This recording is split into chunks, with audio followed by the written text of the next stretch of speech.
Welcome to High Cheese. It's Friday, October 11th, 2024. And I want to go to polling. I want to start off with polling right now because the mainstream polling that we're seeing right now is reflecting the shift toward Donald Trump. And I just want to read a couple polls that came out later on this week. And it's quite promising. And it's looking good for Donald Trump. And this has to do with the swing states. This election is going to be won in the swing states. And I'm going to go over these polls, and they're looking very good for Donald Trump in the swing states. But even if you live in a hardcore red state, you still have to come out and vote. Whether it's in Florida, Alabama, Mississippi, Arkansas, you still have to come out and vote. But let's go over these polls in the swing states. And the first one I want to talk about is a poll came out on Thursday by The Hill. And Pennsylvania, Trump +1. Another poll from American Greatness, Pennsylvania, Trump +1. Michigan, The Hill, it's a tie. Michigan, Insider Advantage, Trump +2. Wisconsin, The Hill, tie. Wisconsin, Insider Advantage, tie. North Carolina, Trump +1. Georgia, Trump +1. Another poll from The Hill, Trump +1. Arizona, The Hill, Trump +2. Nevada, Harris +1. That's from The Hill.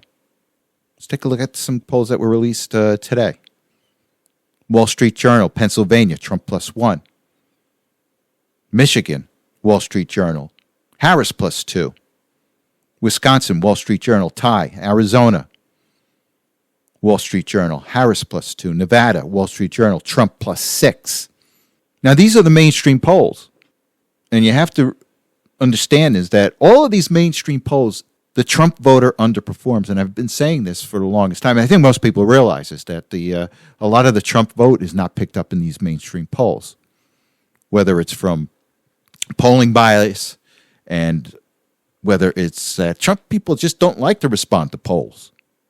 So you got to factor in about 4 or 5 percentage point bump for Trump in any of these polls. So, for example, if you look at Nevada, Wall Street Journal, it says Trump +6.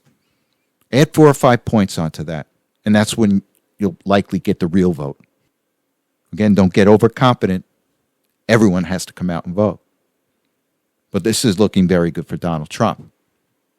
Now, these are the mainstream polls. But what the real polling is, the people that have their pulse on the heartbeat of the American people, are the private polling, or the polling that's done by the campaigns. And the polling that's being done by the campaigns is really showing Trump winning this thing. But they don't release it to the public. But with that said, I want to go to a clip. It's with Mark Halperin. Mark Halperin was a talking head, I think, on CNN or MSNBC, and he's landed on Newsmax. But he does his own podcast, and he's very tied into the insiders on both the Trump and the Harris campaign. And I want to go to this podcast of his, and he's saying that there is panic in the Harris campaign, because the insider polling, the private polling, as he refers to it as, is not showing a very promising election day for Kamala Harris. So let's go to a couple clips from this podcast, and then we'll come back and discuss. And what I'm telling you is happening in private polling is she's got a problem now, okay? It's not cheering for Trump. It's not predicting Trump will win. She's got a problem. We all know from our contacts in both campaigns that Pennsylvania is tough for her right now. And without Pennsylvania, there are paths, but there aren't many. There's no path without Wisconsin. So you see here, Tammy Baldwin's Senate campaign poll shows Harris down 3 in Wisconsin. We all said yesterday, Wisconsin and Michigan are looking worse for Harris than before. Baldwin has Harris down 3. I just saw some new private polling today that's very robust private polling. She's in a lot of trouble. The conversation I'm having with Trump people and Democrats with data are extremely bullish on Trump's chances in the last 48 hours. Extremely bullish. You think of the 7 battleground states. Which ones is Harris in danger of losing? I would say Pennsylvania, Michigan, Wisconsin, Arizona, North Carolina, and Georgia. I'm not saying she'll lose all 6, but she's in danger. The only one that the Democrats say she's not in danger of losing is the one I never say the name of because I can't pronounce it. But it's where Las Vegas is, right? You guys agree with me? She could lose any of those 6, right? I mean, she could lose all 7, but Democrats will tell you they're worried about those 6. They're less worried about the 7th. And I hope this isn't too much of inside baseball, but this is all very telling. Now, you never hear of a candidate releasing her own internal polling to the press, and this is what Tammy Baldwin did, Senate candidate in Wisconsin, did with her internal polls. She released it, I think, to the Wall Street Journal, and it had Kamala Harris losing, I think by 3 points. So she's raising the concern here. And she's sending a message to the mainstream media, everyone else, that you got to come hard against Donald Trump. So expect more, and even an elevated amount of hyperbole coming out against Donald Trump. At this point, for them, I just think it's too late, but this is what the message she is sending out. Got to amp it up against Donald Trump. This is the warning sign right here. Now, you've had the Democrats trot out Barack Obama. He came out this week and started lecturing black men about voting for Donald Trump. Lecturing black men. This is what they've come down to. And quite frankly, I don't think it's going to resonate with black men. Because no man wants to be lectured by some empty suit about who to vote for at this point. Particularly when you see what the Democratic Party has done to African American men over the past years. And you take a look at immigration, what it's done to the American worker. Then I got to listen to some empty suit coming and lecturing you. Oh, you got to vote for Kamala Harris. Why? Because I said so. And that's what essentially Barack Obama is saying. Now, you've also had Kamala Harris doing interviews with Stephen Colbert, where she cracks open a can of beer and takes a few drinks from it with Colbert. Oh, that's going to turn a lot of votes. But this is the state of panic that they're in. They're just throwing spaghetti against the wall and seeing what sticks. Because Donald Trump's message is resonating with the American people. About the border, about the economy, about inflation. This is resonating with the American people versus somebody that can't string a sentence together. That's simply more of the same old that we've seen over the past 3.5 years. Who's trying to package herself as some hope and change type of character, when the change that we want is coming from Donald Trump. And not only with the polling, it's with everything else that we're in such a better position than we were in 2016 and in 2020. One of the reasons we're in this better position is that we're on to their cheating. We're cutting their cheating off at the path. And I just want to give you 2 examples. Up in Michigan, the Secretary of State was trying to push a scheme where they were going to allow Americans that were living in other countries to vote in Michigan, even though they didn't have any ties to Michigan. So there's many Americans that live overseas, and what Michigan is trying to do is say, yeah, come vote in Michigan. Mail in your ballots to Michigan. It doesn't matter if you lived in Michigan or not. But if you had a family member, if you had some kind of connection with Michigan, we're going to allow you to vote in Michigan. And this was cut off at the pass by the Republicans who sued. And this is now in court. Now, down in Georgia, the Georgia State Elections Board just subpoenaed 2020 election records from Fulton County. You remember Fulton County when they were counting the votes? Remember they stopped counting votes because they had some type of flood, which was nothing more than just a stuffed up toilet, but they had to close everything down. Remember that? Well, the state election boards want to see all records of the 2020 election. Now, if anything that this does, it lets Fulton County know that we're watching you. The shenanigans that you played in 2020, you're not going to be able to get away with it this time. And that's one of the reasons we're in such a better position than we were in 2016 and in 2020. Now, one thing I wanted to talk about is the number of evangelical Christians that don't vote. It just boggles my mind that they don't vote. I've heard numbers from 20 to 30 million evangelical Christians don't vote. And if they did, this country would have been fundamentally changed years ago. But they just don't come out and vote. And look, I can't explain it. And because of that, I'm just going to play a clip with Pastor Jack Hibbs. And he's imploring Christians to come out and vote. And here's what he has to say. If evangelical Christians in America registered to vote and just did this one thing, the platform, the Republican platform is not great, but it's better than the Democrat platform regarding the unborn child. What's God concerned about? The unborn child. So I'm going to go vote for the person who's pro-life. Just think of that, pro-life. Every Christian, I believe, is going to be examined by the Lord as to what did you do with the opportunity in 2024 to speak for the unborn child? What did you do? Well, I couldn't vote for Trump because he's got bad tweets and big hair and big mouth, or I couldn't vote for the other one because I can't believe a word coming out of her mouth, so I just sat it out. Listen, there is no perfect candidate. There will never be one. The Messiah will not arrive on Air Force One. And I've listened to one of his sermons, and he said, look, the Republican platform is not perfect on abortion, but it's much, much better than the Democrats' platform on abortion. And many more children will be saved if you vote for a Republican candidate. And you don't have to expect perfection from these candidates. But if you're truly a Christian and you want to save babies, more babies will be saved with a Republican candidate.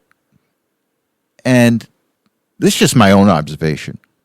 God put you here in a democracy where you have the ability to vote your opinion, and you're going to have to answer for that one day. Why did you not vote? Why did you not vote to make things better? And no one is perfect. Trump's not perfect, but he will make this country a better place. And if you're interested in protecting the unborn, Trump is the better candidate. And like Hibbs said, you're going to have to answer for this one day. And did you see that video from Governor Whitmer from Michigan? So Whitmer, one of the top Democrats, who was considered to replace Biden at one point. Well, she does a video with some podcaster. So I guess Kamala Harris likes Doritos. So Whitmer's there with a podcaster, and she gets down on her knees, and Whitmer places a Dorito in her mouth, which to many Christians, particularly Catholics, find this offensive because it mimics the Eucharist. And really, if you're a Christian, you got to take a look at this. If anybody's on the fence about not voting, you got to show her or her this video. To many people, including myself, it mocks Christianity, particularly Catholics. And by not voting for Donald Trump, this is what you're voting for, people that mock Christianity. Now, Kamala Harris continues to avoid doing any real interviews. Well, she goes on The View. She goes on late night TV. She does Howard Stern. But she doesn't really do any real interviews with the so-called press, even the mainstream media. But this week she did 60 Minutes, and it didn't go too well. And you can see why her campaign wants to keep her away from doing any real interviews, because it's all word salad. She doesn't quite grasp any topic. And I'm going to play a clip here. It's, the interviewer is Bill Whitaker, an African-American correspondent at CBS. And he pushes back on her quite a bit. Like, for example, she's talking about her economic plan. And he asks her, well, how are you going to pay for it? And in response, Whitaker gets some word salad. And he pushes back, well, how are you going to do it? How are you going to pay for it? And it's more word salad. And at some point, he just says, well, this isn't really realistic. But the clip I'm going to play is with her not being elected by through the Democrat process, through the primary process where people actually vote for her. So let's play this clip and then we'll come back and discuss. Was democracy best served by President Biden stepping down and basically handing you a nomination? You didn't have to go through a primary process. You didn't have to fight off other contenders. That's not really the way our system was intended to work. President Biden made a decision that I think history is going to show is rare among leaders, which was to put country before self. And I am proud to have earned the support of the vast majority of delegates and to have been elected the Democratic nominee. I am proud to have received the endorsement of leaders around this country from every background and walk of life to fight in this election over the next month for our democracy.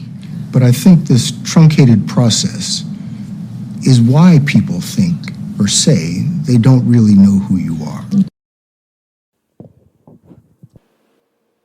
Now, Kamala Harris is just not grasping what the issue is here.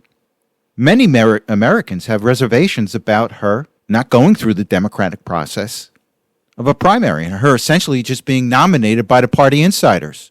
And she failed to answer it with her word salad. Now, later on this week, she did a town hall with Univision, the Latin American network here in the United States. And one of the members of the audience asked her, said, look, I'm an immigrant, and I have some reservations of you not going through this Democrat process of winning primaries, of being vetted. And this reminds me of the country that I came from, where the ruling party would just throw out a candidate and say, this is who you're going to vote for. And I have reservations about this.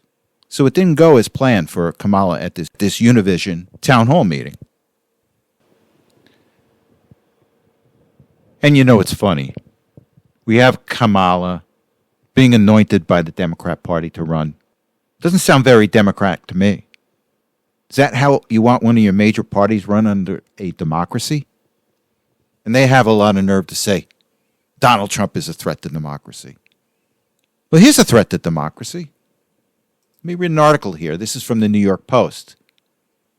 Headline says, Tim Walz says the Electoral College needs to go as Democrats fear a 2016 repeat.